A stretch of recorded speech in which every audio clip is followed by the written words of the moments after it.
আমরা আলোচনা করব টেন্স নিয়ে। প্রথমে এখানে প্রেজেন্ট টেন্স নিয়ে আলোচনা করব। প্রেজেন্ট টেন্সের চারটা ফর্ম আছে, চারটা স্ট্রাকচার আছে। সেটা হলো present indefinite, present continuous, present perfect, present perfect continuous.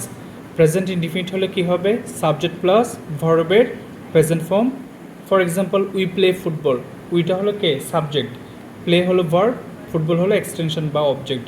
Present continuous tense subject plus am is are plus ভার্বের সাথে আইএনজি। যেমন উই আর প্লেয়িং ফুটবল, আমরা ফুটবল খেলছি।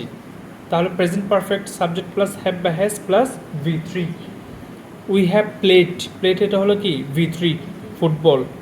তারপর present perfect continuous subject plus have been কিংবা হ্যাজ বিন প্লাস ভার্বের সাথে ING. We have been playing football for 2 hours. অর্থাৎ কন্টিনিউয়াস থাকলে কি হবে? ভার্বের সাথে আইএনজি।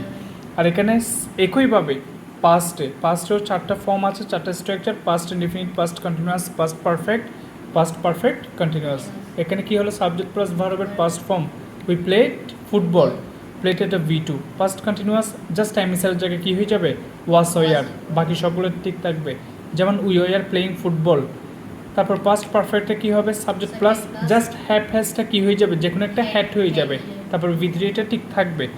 তারপর past perfect continuous subject plus, এখানেও হ্যাভ বিন কিংবা হ্যাজ বিন এটা কী হয়ে যাবে? হ্যাড বিন, আর কোনো কিছু না। Verb plus I N G. We had been playing football for 2 hours. বুঝতে পেরেছ? এইটাই।